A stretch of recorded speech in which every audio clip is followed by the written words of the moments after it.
Baik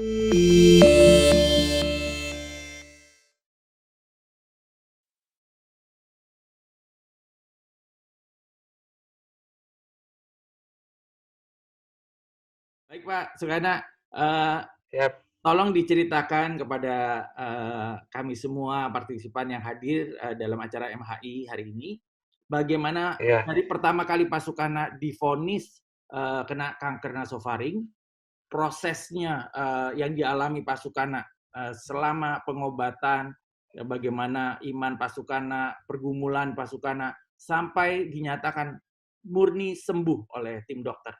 Silakan waktu dan Siap. tempat kita persilakan. Siap. Ya. Shalom, selamat sore semuanya. Puji Tuhan, izinkan saya pada sore hari ini saya membagikan di mana saya mengalami bersama Tuhan Yesus sekitar 2 tahun lebih. Kalau saya boleh ada saat ini, itu semua karena anugerah Tuhan, karena kemurahan Tuhan. Ketika saya menerima hasil biopsi yang mengatakan bahwa saya kanker nasofaring stadium 4, kata dokter mengatakan sudah terlambat. Tapi saya percaya bagi Tuhan tidak ada kata terlambat. Amin. Mungkin manusia dokter bisa bilang sudah terlambat, tidak ada harapan. Dan sebelum saya menerima hasil biopsi tersebut, saya sempat berdoa sebelumnya sama Tuhan, Tuhan, apapun yang terjadi, hasilnya nanti saya percaya semua itu mendatangkan kebaikan buat diri saya. Puji Tuhan, ketika hasilnya keluar dan dokter mengatakan Pak Sugana kanker nasofaring stadium akhir, saya menerimanya dengan lapang dada. Karena sebelumnya saya sudah menyerahkan hasilnya ke dalam tangan Tuhan. Apapun yang terjadi itu baik adanya buat saya. Tetapi istrilah yang tidak kuat mendengar berita tersebut. Dia sempat nangis dan saya malah yang menguatkan istri saya.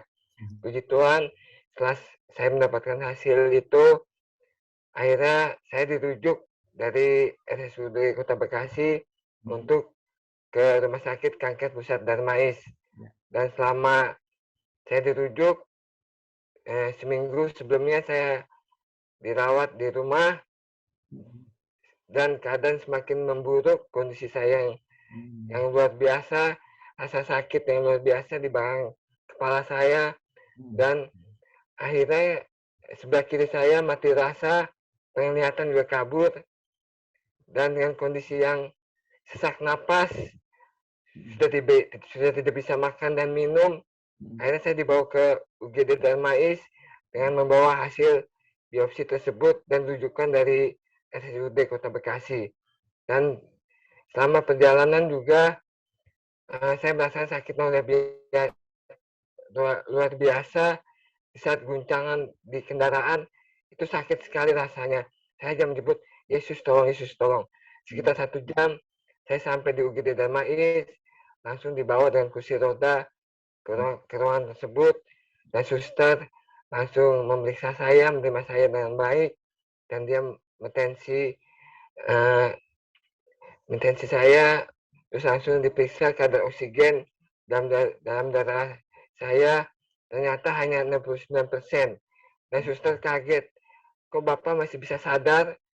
Seharusnya Bapak ini sudah tidak sadar, karena oksigen Bapak ini sudah rendah sekali. Tapi saya percaya itu karena penyertaan Tuhan, karena Roh Kudus yang memberikan kekuatan buat saya.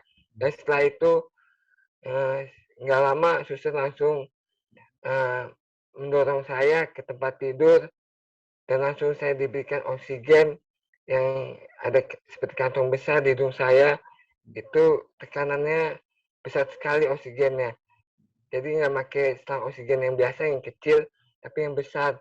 Karena saya sudah kritis dan semua alat dipasang di badan saya.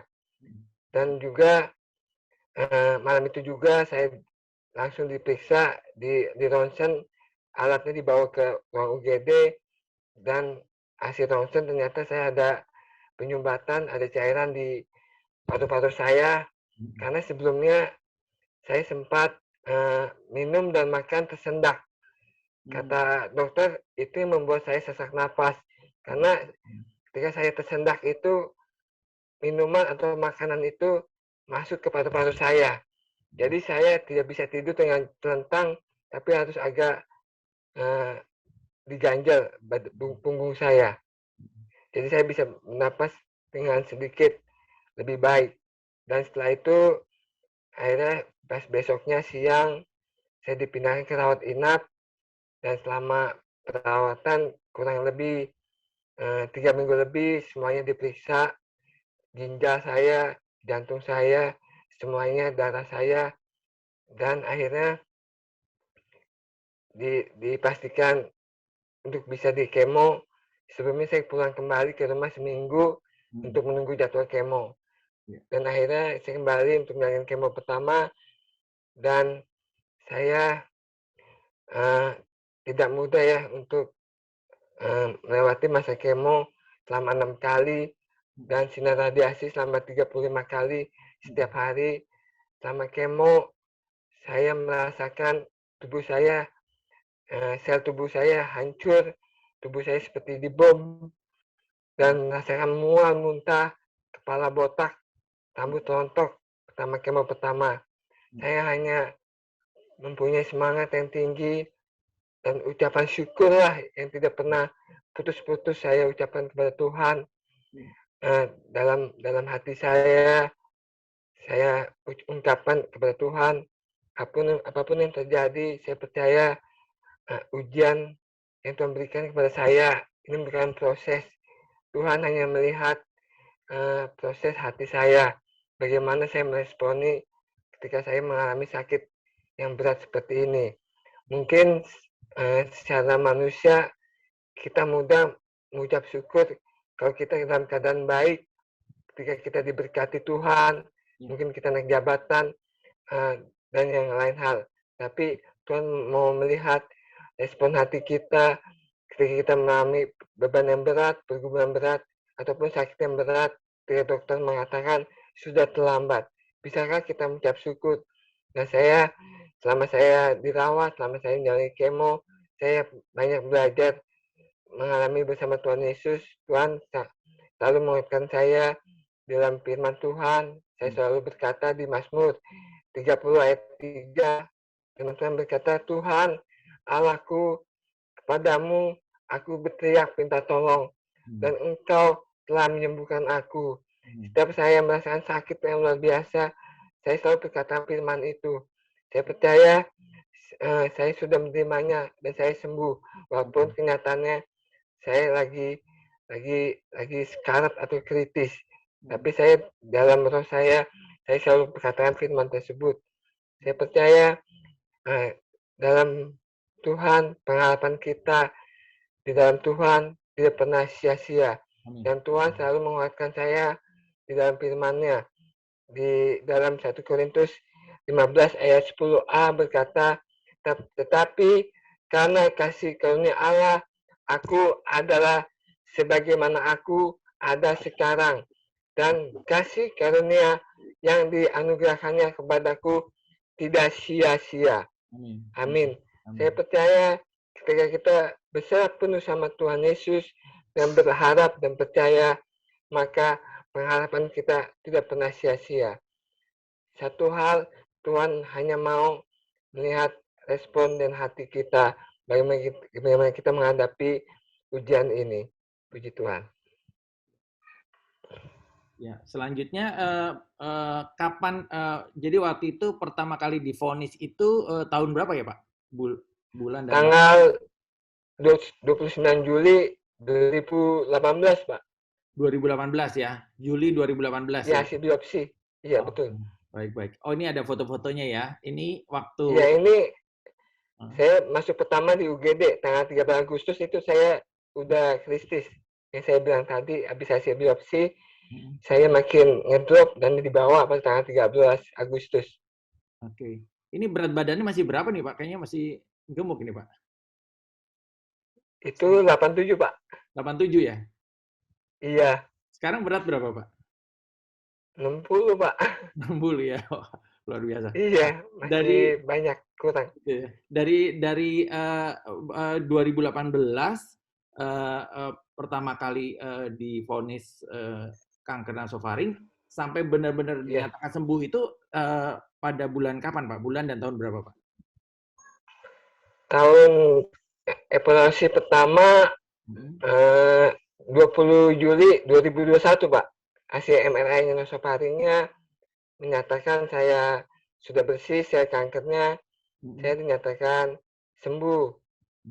Seperti itu, Pak. Jadi kurang lebih 3 tahun ya, Pak ya, dari 2018 ke 2021 ya, Pak? Iya. Benar ya? Iya. Oke. Oh ini Dan puji Tuhan, ya September kemarin saya melakukan evaluasi MRI kembali tanggal 16 September. Dan puji Tuhan, luar biasa, Tuhan Yesus dahsyat. Dokter mengatakan, Bapak luar biasa dengan proses yang panjang, dengan perjuangan yang luar biasa. Bapak sudah dinyatakan sembuh dan sel kankernya sudah bersih. Itu semua karena kemuliaan Tuhan, anugerah Tuhan. Amin. Puji Tuhan, puji Tuhan. Jadi Bapak mengalami mujizat, kesembuhan, prosesnya 3 tahun ya Pak ya. Jadi iya, betul, Bapak, bagaimana Bapak bergumul, berdoa, beriman, tapi juga menjalani proses kemonya tetap, radiasi tetap ya Pak. Ya. Iya. Mungkin makannya mulai dijaga gitu ya Pak ya. Sempat makannya bentuk cairan ya Pak ya, kalau nggak salah ya. Iya, saya pakai selang NGT di hidung selama 9 bulan. 9 bulan ya. Itu menyiksa sekali buat saya. Karena sempat pernah berapa kali mampet, Pak. Malam-malam saya mau makan mampet. Akhirnya saya tidak makan, tidak bisa minum. Besok pagi saya baru dibawa ke UGD untuk ganti selang tersebut, Pak. Oh, itu luar biasa. Yang saya alami waktu makan pakai selang NGT. Hanya cairan yang masuk dalam tubuh saya. Langsung ke lambung, langsung masuk ke sini selangnya. Saya tidak merasakan rasa apa-apa, mau pahit, mau manis. Saya tidak tahu rasanya apa-apa. Seperti itu.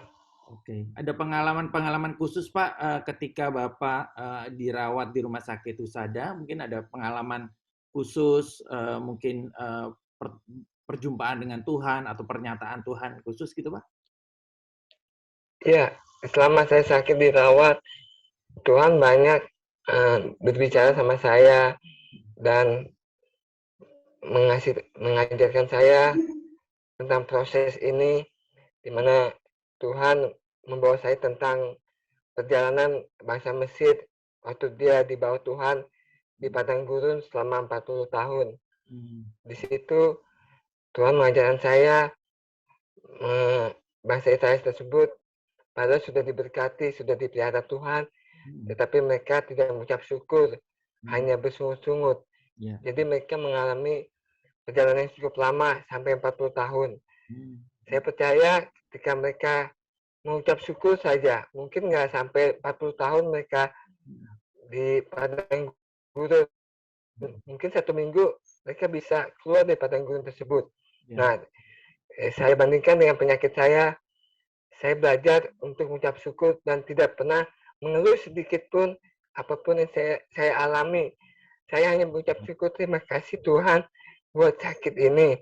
Secara manusia itu tidak mudah. Yang tadi saya bilang, mungkin dalam keadaan baik bisa mengucap syukur, terima kasih buat berkat ini, buat apapun juga. Tapi ketika kita mengalami sendiri, itu berat rasanya. Tapi Tuhan Yesus baik. Tuhan mau lihat hati kita seperti emas yang sebelum dibentuk menjadi sebuah kalung ataupun cincin yang indah. Dia harus dibakar, dimurnikan. Dan itu yang terjadi bagi saya. Tuhan sedang memproses saya. Saya sempat bertanya sama Tuhan, terbangun jam 2 pagi. Tuhan, sampai kapan saya seperti ini? Tuhan hanya bilang sama saya, sabar. Terus saya bertanya sama Tuhan, sabar sampai kapan? Sabar itu tidak ada batasnya. Sampai kamu akan melihat kemuliaan yang aku berikan kepadamu. Dan Tuhan hanya memberikan ayat di Yeremia 33 ayat 3 yang berkata, berserulah kepadaku, maka aku akan menjawab engkau dan akan memberitahukan kepadamu hal-hal yang besar yang tidak pernah engkau pahami. yakni hal-hal yang tidak Engkau ketahui.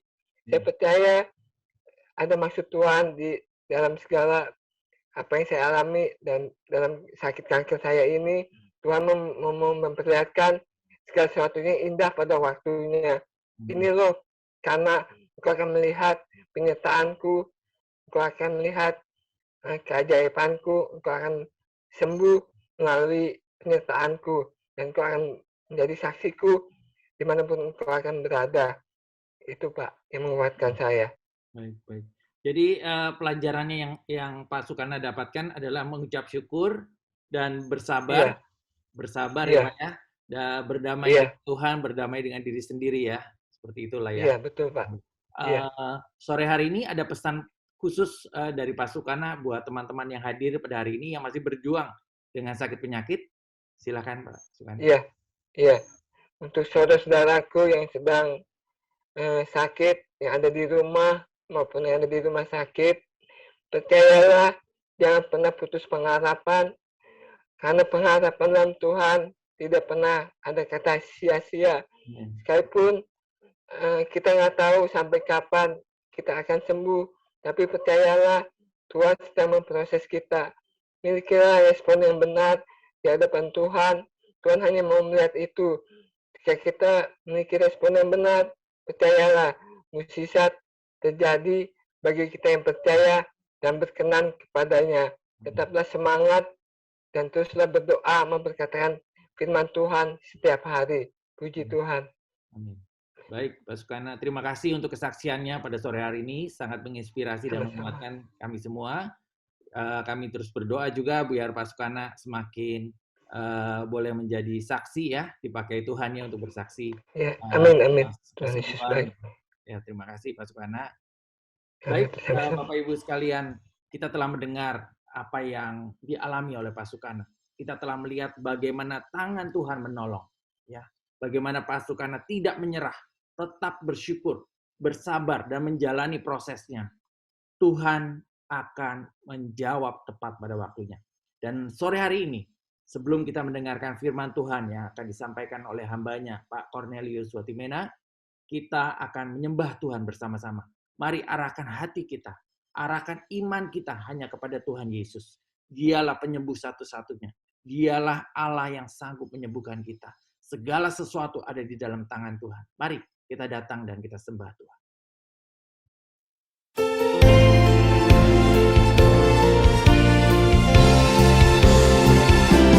Percaya kau Tuhan sanggup,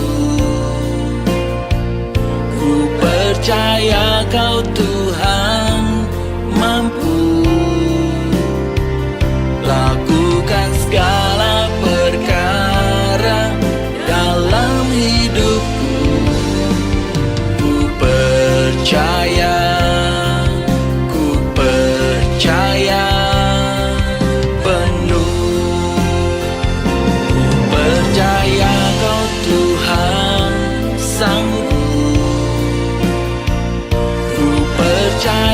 Kau Tuhan mampu lakukan segala